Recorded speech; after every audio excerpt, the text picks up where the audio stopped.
مایوسی کفر ہے۔ قرآن کہتا ہے مایوس ہونا کفر ہے۔ ایک مسلمان کبھی مایوس نہیں ہو سکتا، اور جو مایوس ہو رہا ہے وہ مسلمان نہیں ہو سکتا، اس لیے کہ وہ قرآن کا انکار کرتا ہے۔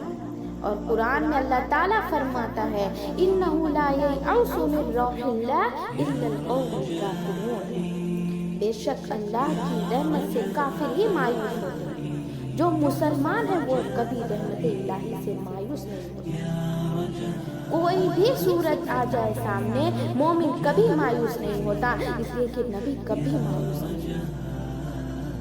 موسیٰ علیہ السلام سامنے دریا ہے اور پیچھے فرعون کی لشکر ہے۔ آج کے فرعونوں کا سب سے بڑا سردار تھا فرعون، اس لیے کہ قرآن میں اللہ تعالیٰ نے اس کا نام پیش کیا ہے، انا ربکم الاعلی، میں سب سے بڑا رب ہوں، بولنے والا فرعون تھا۔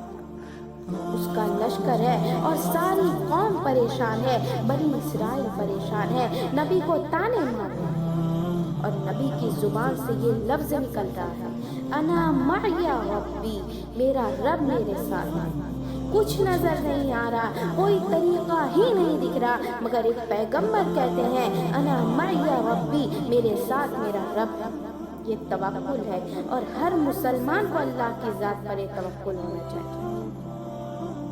سمندر سے راستہ نکلا، حضرت موسیٰ علیہ السلام کے لیے اللہ نے راستہ نکالا، اس طریقے سے اللہ نے ان کی مدد کی۔ نبی صلی اللہ علیہ وسلم بیٹھے ہیں، حضرت ابو بکر رضی اللہ تعالی عنہ بازو میں بیٹھے۔ حضرت ابو بکر نبی نہیں تھے، امتی تھے، امتی میں سب سے افضل امتی، ہم سب کے ایمان سے زیادہ تھا ان کا ایمان، مگر وہ بھی گھبرا گئے۔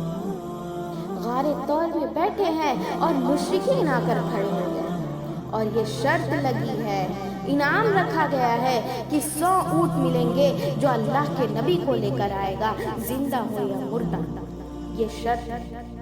حضرت ابو بکر گھبرا کر کہتے ہیں اے اللہ کے نبی اب کیا ہوگا؟ نبی کریم صلی اللہ علیہ وسلم نے فرمایا لا تحزن یا ابا بکر، اے ابو بکر ڈرنے کی ضرورت نہیں۔ ما ظنک یا ابا بکر، تمہارا کیا عقیدہ ہے، کیا گمان ہے، یہ جو ہمارے ساتھ ہمارے اللہ کی مدد ہے، ہمارے ساتھ ہمارے اللہ کی مدد ہے، مدد آئے گی انشاءاللہ۔ یہ توکل ہے، مایوسی جائز نہیں ہے کسی بھی صورت میں، احساس ضروری ہے۔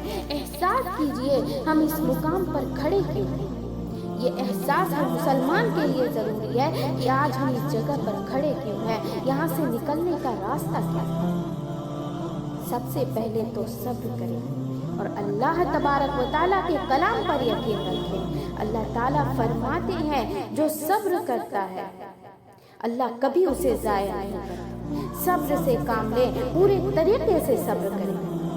سورہ آل عمران کی آیت ہے وَإِن تَصْبِرُوا وَتَتَّقُوا لَا يَضُرُّكُمْ كَيْدُهُمْ شَيْئًا، اللہ کہتا ہے تم صبر سے کام کرو گے اور تقوی کی زندگی گزارو گے، ان کی کوئی پلاننگ تم کو نقصان نہیں پہنچائے گی۔